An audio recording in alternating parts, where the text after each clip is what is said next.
next we'll discuss about research paper writing or writing a research manuscript. Okay, so research manuscript is written for the research study. So first of all, what is a manuscript? A manuscript is any unpublished material, means any written material which is to be published, which is a publishable document, but it is not published yet. That is known as a manuscript. So for the reviews also, and for the research also, research article also, first you have to submit a manuscript.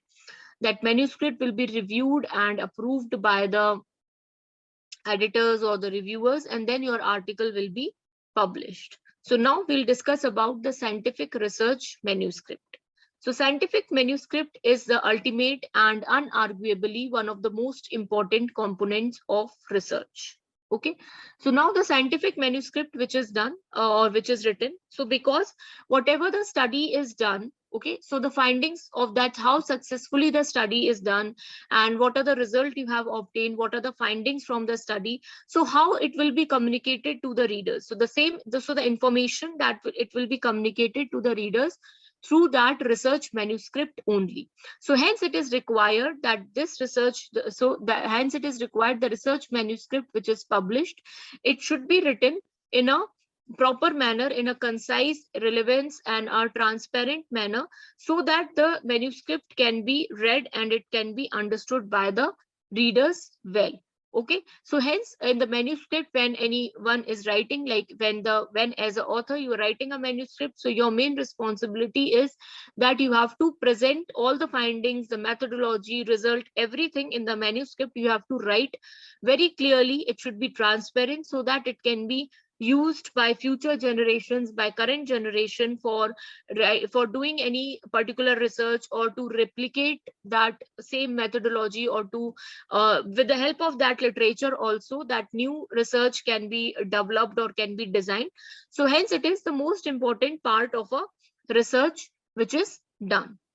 So publication of a scientific manuscript showcase your knowledge and experience, which eventually become citable current science for current and future generations. So when the research manuscript it is, or a scientific manuscript it is published, it's showcase, like the main important thing when you're writing not only the research article but any type of article, that how you are presenting the information. Because the more effectively so the effective presentation of the information is very important, because that article will only showcase your knowledge. Okay, suppose for example, if I'm taking this class, I have a lot of knowledge related to the topic, but I'm not able to deliver that knowledge to you. Okay, so I will get a negative feedback from the students that the teaching skills were not good, the information was not shared properly. It doesn't matter that how knowledgeable I am, how qualified I am, but if I'm not able to deliver the topic or deliver the lecture efficiently, okay, so I will always get a negative feedback. But if I have a knowledge and I will be able to share that knowledge with you properly, I will be able to deliver the lecture efficiently, and the students, they have understood everything. So that means, so that I will always get a positive feedback, and the students, they will always appreciate me, that the trainer has an adequate knowledge, the teaching skills were very good, they have the adequate knowledge about the topic. Okay, so same is with the scientific manuscript or any research article which is published. So how efficiently the study was done, how successfully the study was done, how knowledgeable the authors or the researchers were, so that can be showcased when the manuscript is published. Okay, and that showcases the experience, and what experience does the writer has, and how effectively or efficiently they have presented the knowledge, and thus the knowledge become the article, it becomes citable science for current and future generations. Like this, then the article which is published, the research which is published, is it will be used for ages by the current generation, also by the future generation. Publication in high quality journals lend credibility to your research. Due to the rigorous peer review of high quality journals and the intense competition for the limited publication space in such journals. Okay, so now when the article they are published in high quality journal, the information which is published, it lends credibility to the information to your research. Because the high quality journal, when the articles are sent to them, they are peer reviewed. Okay, and extensive review is done, and and also there is also a limited space in that article. Okay, limited space in that article, so hence those articles, because of the limited space, they only publish very good articles only. Okay, so that's why it is always recommended that whenever you want to publish any of your article, whether it is a review article or whether it is a research article, you always reach out to the high end or high quality journals.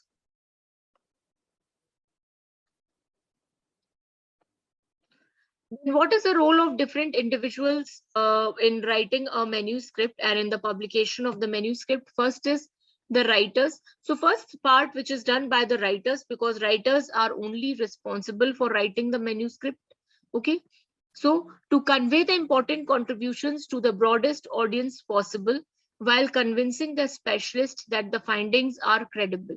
So when you're writing your manuscript, you have to write it in a way that it reach out to the broadest audience. Like you should try to write that manuscript in an easy and simple English language. But also at the same time, we cannot deny the fact, because we are writing for a technical studies, for the scientific studies, so we have to use the technical terms. So in case if you're using the simpler technical terms, that's okay. But in case if you think that this technical term is an high-end technical term, the readers maybe they'll not understand it. So in that case, what you can do is you can what you can do is, like, you can explain that technical terms there and then in a paragraph, like in brackets, in one or two sentences, so that the readers can easily understand it. And when you're writing your research article, as it is the research manuscript, the research article which are published, they are very complex to understand because of the data analysis and data interpretation.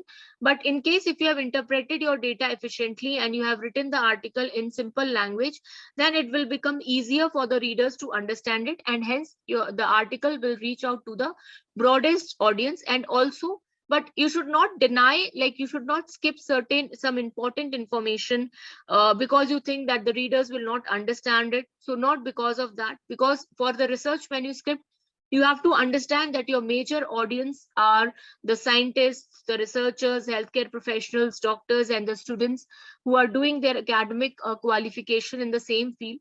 Okay, so hence you have to write your findings in a way that the specialists they convince by the findings, and your findings will be so which they will be convinced by your findings, and hence you have to convince them, like you have to write it in a way that you are convincing them that your findings are credible. Okay, then next after that, when after that comes the editors. Then editors ensure that the paper is significant. Okay, paper is significant, it is publication worthy, then it should go for the further review process. Then what is the role of the reviewers? The reviewers, they ensure that whether the conclusions are justified by the result or not. So when you're writing the conclusion, when you're writing the result and discussion and conclusion, so the results which you're presenting, they should be justified by the conclusion. It should not be like this, that your conclusion is saying something else and your findings are depicting something else. No, whatever findings you have got, whether they are the negative findings or they are the positive findings, you have to present the findings or the conclusion in the same way. Then after that, next are the readers.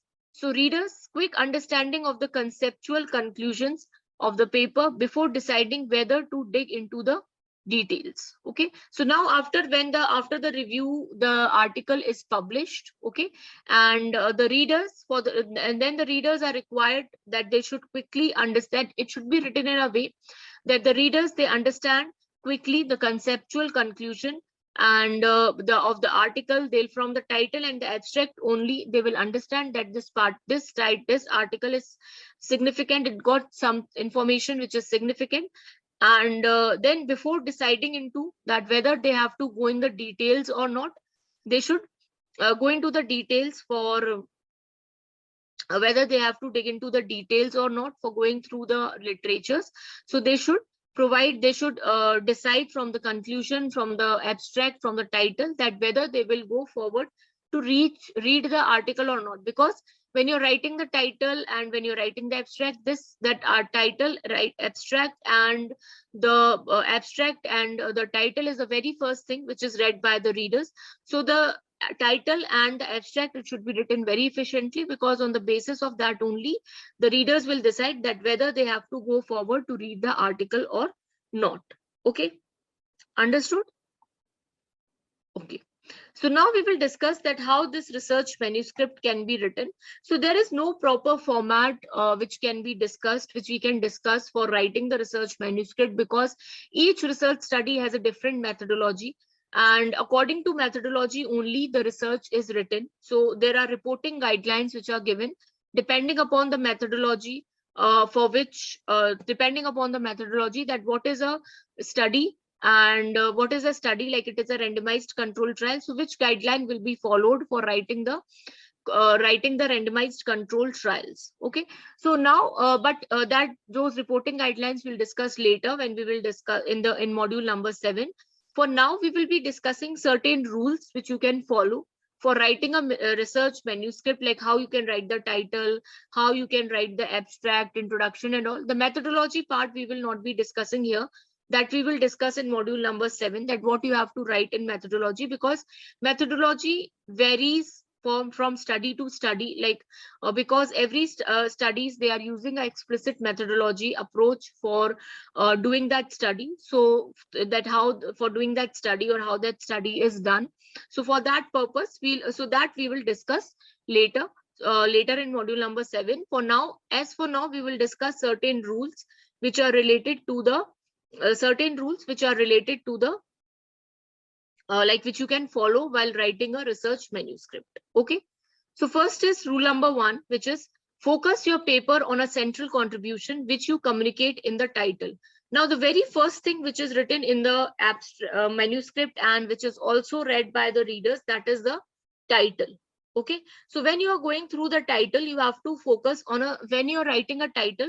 So for writing the title also you can follow the PCOS framework. P I C O and S. So for writing the title also you can follow this PCOS framework, where so when if you have seen the title of various studies, so in that they are following a particular so that titles, they are not written in a single line. There are 2-3 lines in which the titles of the studies are written. It is explained. Okay, so where P stands for, as you know, that P stands for population, I stands for intervention, C stands for comparator, O stands for outcome, and S stands for the study design or any setting. So when you're writing the title of the study, it should be clearly mentioned that on what population the study was done, what was the intervention which is studied, what is a comparator used. Suppose if you are using the word randomized control trial, if it is a randomized control trial, then it is understood that the comparator will be a human comparator will be there, to which any placebo or any other control is administered. Then outcome, so what is the outcome which is studied, and what is the study design, like as you are writing randomized control trial, so that is a study design. And in case if the study is done at a particular place on a particular population of a particular age group or of a particular place, so that you have to mention. Like suppose like you can write the title as a randomized control trial. Okay, so randomized control trial, which includes the study design, a randomized control trial on elderly patients of North America. So the population is elderly patients of a particular country, that is North America, to see the effect of statin therapy. So here the statin therapy is the intervention. Okay, so statin therapy on hyperlipidemia. So hyperlipidemia means high cholesterol level or high lipid level. So that is your outcome. Okay, so now, and as it is a randomized control trial, so it is understood that if it is not mentioned the name of any control, that means the control will be the human comparator will be used and the placebo will be administered to them. So here a comparator will be the human comparators receiving the placebo. Okay, so this is how you can write the title. So from the title only, when after reading the title only, the readers should be able to communicate, or they will be able to understand that what actually the study is about. Okay, so now when you are writing about and when you're writing about the study, like when you have finished writing your title, so whatever you have communicated, the information which you have communicated in your title, your study, the article should be based on the, when you're writing that article, it should be based on that title only. It should not be like this, that in your title you're writing something else, but in the study it is something else which is explained. No, you have to keep your focus on the title. Okay, and on the basis of that only you have to present the information which is relevant to that title. Okay, the relevancy is very important. Okay, so you have to focus on the single message which you have communicated in your, title. It is very important. Okay, then rule number 2 is write for flesh and blood human beings who do not know your work. Okay, so now as it is, as I said, that writing a research manuscript, like when you're writing a research manuscript, it is in itself is a very complex type of it is a very complex type of article which is written, when especially when you are explaining the result, when you are presenting the findings, it contains tables, graphs, so it will be difficult for the readers to understand. So we cannot do anything in that, because it is a research study, so we have to present the findings in that way.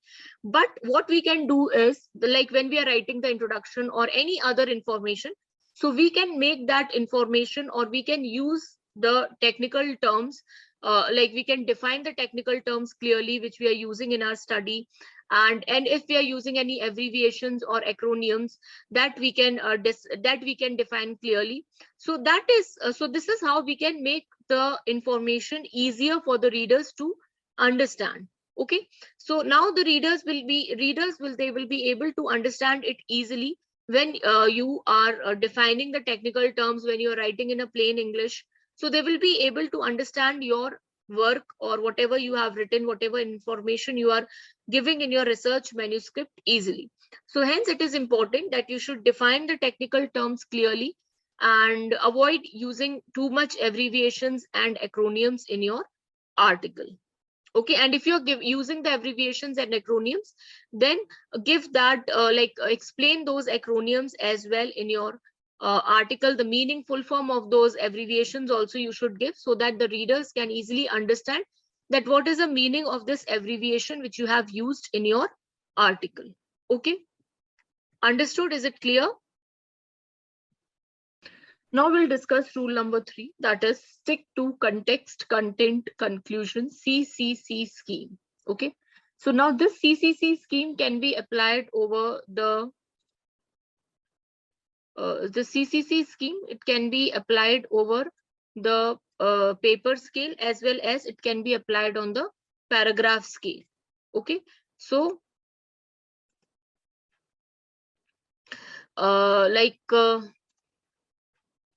so when you applied the CCC scheme on the paper scale, the introduction sets the context, the results are the content, and the discussion brings home the conclusion. So like when you're writing this scheme on the whole paper scale, so then when you're writing the introduction, so in the introduction you're explaining like what is your background, what you're doing this study, what is the hypothesis behind doing this study. So that sets the context, that in what context you are doing this study.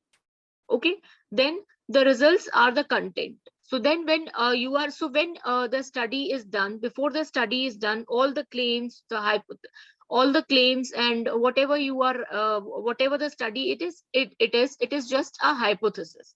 But when you have actually conducted the study, and when you have the results, you have a data when you have a data, so in that case the study becomes the, or the in that case the results becomes the content, because in the result only you are justifying with the claims, you are justifying your statements that or you are proving the hypothesis. So that is your content. And the discussion brings home the conclusion. Okay, so when you are writing the discussion, like when you're writing the discussion, in the discussion only, when you're writing the conclusion or the final interpretation of your study, so that is your conclusion, that what you have found in the study, so that is your conclusion. So you can apply. So then this content, conclusion and context scheme, content and conclusion scheme, that can also be applied on a paragraph scale. Okay, so when you're applying this scheme on a paragraph scale, the first sentence defines the topic or context. The body hosts the novel content put forth for the reader's consideration, and the last sentence provides the conclusion to be remembered. So when you're writing this scheme on the paragraph scale, so the first sentence which you're writing, that defines the topic of your context, that in what context you have done this study, on what context you have done this study, or like not actually the study, the first claim which you're making in your introduction section. Because when you're writing the introduction section, it is also a lengthy part of the article. Okay, and it contains at least 4 to 5 paragraphs in the introduction, where you have to explain, like first you have to introduce the topic, and then after that you have to explain that like you have to explain that what is your background, what is your hypothesis, and then what is your objective. Okay, so now the information which you are taking for writing your introduction, that you are taking from different literature. So in a way you can say that introduction of a research manuscript is also a kind of a literature review. Okay, so now first sentence which you're writing in the each paragraph of your introduction section, that defines the topic, or that is your claim which you are making, and the body hosts the novel content put forth to the reader's consideration. Then after that, to support that claim, you are providing certain evidences from the literatures which are published. Okay, so the body of the study of the particular paragraph, or the particular art paragraph, that put forth the content, and the last line which you are writing in your article, that provides the conclusion. And not only the conclusion, but in case if you're writing the intermediate paragraph, after that also you have to write a paragraph, then it should be a connect. The first paragraph should be connected to the second paragraph, and second paragraph should be connected to the third paragraph, just to optimize the linear flow of content. It is important that you connect all the paragraphs, at least of that section, with each other. So when you're concluding the paragraph, then you have to set a link which connects with the next paragraph as well. Okay, so now I will show you that how you can write a paragraph with the help of an example. You will understand. So now here you can see, like this is an example of a paragraph, like how you can write your paragraph following the CCC scheme. So first is the first sentence, that is the topic sentence, the line which is written in orange color, the topic sentence outlining your main claim or key point for that paragraph. Most early theories of motivation were concerned with need satisfaction. So this is outlining, this line outlining your main claim. What is your main claim, or what you are about, what you are writing in this paragraph, that is being discussed in this, what is being discussed in this paragraph, that you have to write in the very first line of your paragraph. The next is the lines which you can see, which is written in blue color. That is, those are the supporting evidences from the readings, like Robbins, Millett, Kweikop, and Waters Marsh, 1998, argued that motivation relies on what a person needs and wants. Similarly, the early theories of Maslow and McGregor, Robbins et al., 1998, focused on personal need satisfaction as the basis of the motivational behavior. Okay, so now so now this is the main content which you're writing, like you have collected the information or the evidence to support your claim from different literatures, and then you are writing about it. So like here in the form of a literature review, they have mentioned. Then in case if you have some contrasting theory related to the claim, and so that you can include, so that is optional. Okay, if you have any contrasting theory which is also evident, which is also correct, but it is a contrasting theory, or it is a it is some, it has some conflict, or it is in contrast with the previous information which you have presented, so that also you can include. So the lines which are written in green color, it shows the contrasting theories from research that says, however, recent studies outlined by Leonard, Bovis, and Skoll in 1999 suggest that personality and disposition play an equally important role in motivation. Then after that, the last line, which is written in pink color, it is a concluding sentence which links to the next paragraph. That is, current thinking does not discount these theories, but simply builds on them to include a self concept.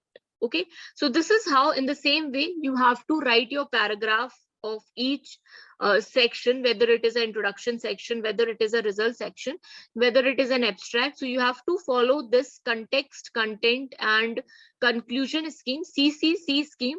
So following this CCC scheme, your information will be presented very clearly, very transparently, and every question which you are put forth, the question which you are which you put forth, so there and then the readers will get the answer of that question, which is, so there and then the readers will get the answers of that of the question that is important for understanding. Otherwise, the readers will only get confused, and they have to look around for getting the answer for a particular for particular questions, for particular questions. Maybe they will not understand, and they will not move forward to read your whole article. So now the rule number 4 is optimize your logical flow by avoiding zigzag and using parallelism. Okay, so now it is very important that when you are writing any information, any article, so there should be a linear or logical flow of content. Everything should be explained in a chronological manner, that is a step by step.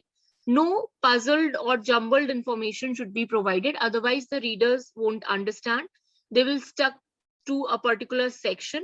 So if you want the readers to understand your paper thoroughly, you have to provide your information which has a linear flow of content. So the central idea of the paper should be touched upon multiple times. Remaining points should be covered in only one place. Now, what is the central idea of the paper means, on which the article is based. About that you can write multiple times in your study, and the remaining other points which you have included in the study, that you can cover at one, so that can be covered at in only one place. Okay, so suppose for example, if you're writing the introduction, so all the points which you have to write in the introduction, the information which you have to provide in the introduction, that all information should be included in the introduction section only. It should not be like this, that one paragraph of introduction you are again adding in the method, then one paragraph of introduction you are again adding in the result. So this should not happen. If you think that this information is relevant and suitable for the topic, and this should be included in the introduction section, so that information you have to include in the introduction section only. The next is, if we have 3 independent reasons why we prefer one interpretation of a result over another, it is helpful to communicate them with the same syntax. Okay, so in case you have for any explanation or for any interpretation, you have 3 independent reasons. So all those 3 reasons you have to write at same place. It should not be like this, that you are writing all those 3 reasons at different places. If you do so, the readers will confuse that what is the correct interpretation, or what is the correct meaning of this interpretation, because it is explained everywhere, it is explained, but in a different manner. Okay, so you have to, suppose you have the 2 or 3 reasons for a particular interpretation, then you have to explain all those 3 reasons at one place only, under the same syntax or under the same heading. Then there is nothing wrong with using the same word multiple times in a paragraph or sentence. Resist the temptation to use a different word to refer to the same concept. Doing so makes readers wonder if the second word has a slightly different meaning. So suppose you are explaining any process in your article, and if you are using a single term to explain that process, then use that. Suppose again and again, if you have to explain that process, or you have to repeat that process, so use the same term to explain that process, or to explain that concept. Do not use different terms to explain a same concept. If you do so, so there is nothing wrong of using the same word multiple times in your sentence or in a paragraph or in an article. There is nothing wrong in it. So in case if you're using a single word for explaining any process, any concept, so use that same word again and again in an article or in a paragraph, so that the readers, so that when the readers will understand it, they won't wonder, when the readers are reading it, sorry, they won't wonder that this particular word has a different meaning or this particular word has a different meaning otherwise. But what is the reality, that both the words has the same meaning. Okay, so just to avoid unnecessary confusion and just to make your paper more easily, so that the readers will understand it more easily, so you have to use a linear flow. You have to adopt a linear flow of information in your article. If it looks simple, there is nothing wrong in it. You have to show your creativity in the presentation of your article. It is not required that you like write some information here, there, everywhere, so that the readers, otherwise they will just get confused when you write it in the write in that manner. So it is very well, it is very much required there in a paper, not only in a research article but in any kind of article, whether you are writing a simple blog also. So there should be a linear flow of information for better understanding of the information which you are giving in your article. Okay, understood? Is it clear?